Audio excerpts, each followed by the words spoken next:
प्रस्तावना। सूखा गांव और एक बूढ़ा घड़ा। सूरज की किरणें जब सूखे खेतों पर बिखरती तो धूल ऐसे उड़ती मानो आसमान भी प्यासा हो। गांव धर्मपुर महीनों से पानी की कमी झेल रहा था। कुएं सूख चुके थे, तालाबों में सिर्फ कीचड़ बची थी। लोग अपने मटकों और घड़ों के साथ दूर नदी की ओर रोज निकलते ताकि थोड़ा पानी मिल सके। उसी गांव के एक किनारे मिट्टी की झोपड़ी में रहती थी गौरी, करीब 10 साल की दुबली पतली लड़की। उसके पिता रामू कुम्हार थे, मिट्टी के बर्तन बनाने वाले। उनके हाथ भले ही खुरदरे थे, लेकिन दिल बहुत कोमल था। वो कहते, बेटी, मिट्टी का बर्तन भी इंसान की तरह होता है, सही हाथों में जाए तो लोगों के काम आता है। गौरी को अपने पिता की हर बात याद रहती। उनकी झोपड़ी के कोने में कई मिट्टी के बर्तन रखे थे, सुंदर, चिकने, चमकदार। पर एक कोना था जहां एक पुराना टपकता हुआ घड़ा पड़ा रहता था। उसके मुंह पर दरार थी, नीचे से पानी रिसता था। कई बार गौरी सोचती, पापा इसे फेंक क्यों नहीं देते। एक दिन उसने पूछा भी, पापा, ये पुराना घड़ा तो अब किसी काम का नहीं, इसे फेंक दें? नहीं बेटी, हर चीज का एक वक्त होता है। ये घड़ा भी किसी दिन किसी काम आएगा। गौरी ने सिर हिलाया, पर उसे यकीन नहीं हुआ। अध्याय 1। रानी का प्यासा दिल। धर्मपुर से दूर सूर्य महल नाम का एक बड़ा राजमहल था। रानी सुमित्रा देवी अपने वैभव में खोई रहती थी, सोने चांदी के गहनों में डूबी, रेशमी वस्त्रों में लिपटी, लेकिन उनके चेहरे पर हमेशा बेचैनी रहती। महल में हर चीज थी, पर सुकून नहीं।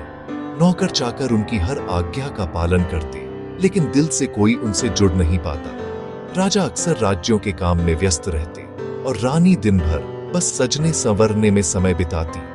उन्हें लोगों की तकलीफों से कोई मतलब नहीं था। गांव सूख रहा था, लेकिन रानी के बाग में सोने की फव्वारे बहते थे। कल मेरे जन्मदिन के लिए भोज होगा। मैं चाहती हूँ कि महल का हर कोना चमके और मेहमानों के लिए सबसे शुद्ध पानी लाया जाए, शहर के सबसे अच्छे कुम्हार से। सेवक सिर झुकाकर चल दिए, लेकिन किस्मत की डोर कुछ और ही बुन रही थी।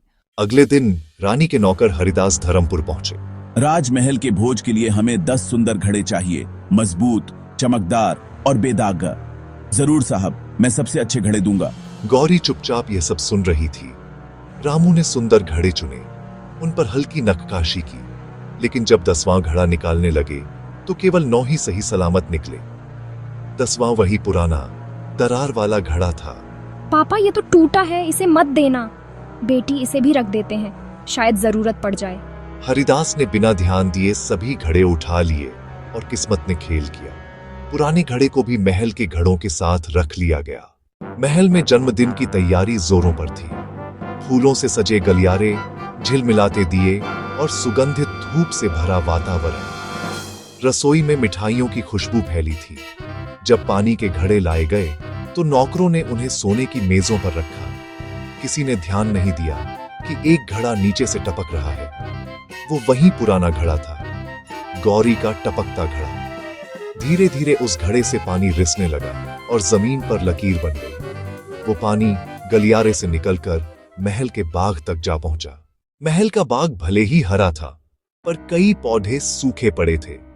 माली रोज पानी डालता, पर कुछ पौधे मुरझाए ही रहते। जब उस रिसते पानी की धार वहां पहुंची तो मिट्टी ने उसे चुपचाप सोख लिया। सुबह जब माली उठा, उसने देखा वही सूखे पौधे जिनमें महीनों से हरियाली नहीं आई थी, उनमें छोटी छोटी हरी कोंपलें फूट आई थी। अरे, ये कैसे हुआ? वो पानी की लकीर को देखकर देखते गलियारे तक गया और देखा एक घड़ा टपक रहा है। महारानी जी, एक अजीब बात हुई है। उस पुराने घड़े से रिसे पानी ने सूखे पौधों में जान डाल दी है। क्या बात कर रहे हो? टपकते घड़े का क्या जादू? पर मन में कुछ कौतूहल जागा। उन्होंने खुद जाकर देखा, बाग में हरियाली लौट रही थी। नैरेटर। रानी ने उस घड़े को मंगवाया। नैरेटर। उन्होंने देखा मिट्टी का सादा घड़ा, नीचे से दरारों वाला, बिल्कुल साधारण। क्वीन। इतने सुंदर घड़ों के बीच यह टूटा हुआ घड़ा क्यों? हरिदास। महारानी जी, शायद गलती से आ गया। नैरेटर। रानी गुस्से में थी, पर तभी एक बूढ़े माली ने कहा, ओल्ड गार्डनर, महारानी, कभी कभी टूटी चीजें भी बरकत लाती हैं। इस घड़े के रिश्ते पानी ने बाघ को बचा लिया। नैरेटर। रानी चुप हो गईं। नैरेटर। वो देर तक उस घड़े को देखती रही। मिट्टी की खुशबू, उसमें से झरते पानी की बूंदें, जैसे किसी गरीब की मेहनत की झलक हो। क्वीन सॉफ्टली, इसे मत फेंको, इसे मेरे कमरे में रखो। नैरेटर, कुछ दिन बाद रानी ने आदेश दिया, क्वीन ओएस, जिसने ये घड़ा बनाया है उसे महल बुलाओ। नरेटर, रामू और गौरी दोनों घबराते हुए महल पहुंचे। नरेटर, गौरी ने पहली बार इतना बड़ा महल देखा। ऊंचे स्तंभ, संगमरमर के फर्श और चारों ओर खुशबूदार फूल। क्वीन, क्या तुमने ये घड़ा बनाया था? रामू बविंग, जी महारानी, ये तो पुराना घड़ा था, गलती से साथ आ गया। क्वीन, गलती नहीं, वरदान कहो। उस घड़े के पानी से मेरे बाग में नई जान आ गई। तुम जानते हो, मैंने इस मिट्टी की खुशबू कभी महसूस नहीं की थी। रामू, मिट्टी में भगवान बसते हैं महारानी। नरेटर, गौरी चुपचाप सुन रही थी। नरेटर, रानी ने उसे देखा, सूखे बालों वाली, पर आंखों में चमक थी। क्वीन, तुम्हारा नाम? गौरी सॉफ्ट, गौरी। क्वीन, क्या तुम्हें भी घड़े बनाना आता है? गौरी स्माइलिंग, थोड़ा बहुत। गौरी जेंटल, पर मैं पानी भरने जाया करती हूँ, हर दिन 2 मील दूर नदी तक। नैरेटर, रानी के चेहरे का रंग उतर गया। उन्होंने कभी यह नहीं सोचा था कि उनके ही राज्य में किसी बच्चे को पानी के लिए इतनी दूर चलना पड़ता है। उस रात रानी को नींद नहीं आई। वो बार बार उस टपकते घड़े को देखती रही, जैसे वो उनसे कुछ कह रहा हो। हर बूंद की आवाज उन्हें चुभ रही थी। सुबह होते ही उन्होंने राजा से कहा, महाराज, धर्मपुर और आसपास के गांव पानी की कमी से जूझ रहे हैं। अब वक्त है कि हम वहां कुछ करें। तुम्हें अचानक यह विचार कैसे आया? एक टपकते घड़े ने मुझे सिखाया कि सच्ची सुंदरता बाहर नहीं, भीतर होती है। जिस पानी को हम बर्बाद करते हैं, वही किसी के जीवन की आखिरी उम्मीद है। राजा ने उनकी बात सुनी और आदेश दिया कि उन गांवों में कुएं खुदवाए जाए, तालाबों की सफाई हो। कुछ हफ्तों बाद धर्मपुर में खुशखबरी फैल गई। राजमहल की ओर से मजदूर आए, नए कुएं खोदे गए, पाइप लगाए गए। गांव वाले झूम उठे।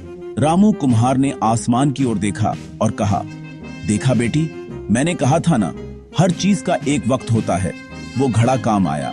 गौरी के चेहरे पर मुस्कान थी, लेकिन उसकी आंखों में चमक कुछ और कह रही थी, गर्व की, विश्वास की। महल में रानी ने उसी पुराने घड़े में फूल सजाए और उसे अपने कमरे में रखा। मेहमान ओएस, महारानी, ये पुराना घड़ा क्यों रखा है? रानी, क्योंकि यही घड़ा मुझे सिखाता है, टपकने से भी जीवन खिल सकता है। अंतिम अध्याय, बरसात और सीख। कुछ महीने बाद बारिश आई। धर्मपुर के खेत फिर हरे हुए। गौरी नदी के किनारे मिट्टी से नया घड़ा बना रही थी। उसने दरार वाला घड़ा देखा, अब भी उसके झोपड़े के बाहर रखा था। उसमें बारिश का पानी भरा था। अब तू किसी रानी के पास नहीं जाएगा, अब तू हमारे पास रहेगा। तूने हमें भी सिखाया कि कभी खुद को बेकार मत समझना। अब बिल्कुल सही कहा गौरी। इंसान हो या घड़ा, दरारें चाहे जितनी हो, अगर मन सच्चा है तो दुनिया में कुछ अच्छा जरूर होगा। कहानी की सीख, मॉरल, हर चीज की कीमत उसके रूप में नहीं, बल्कि उसके उपयोग में होती है। टूटी चीजें, थके लोग और छोटी कोशिशें अगर सच्चे दिल से की जाए तो वे भी दुनिया बदल सकती हैं।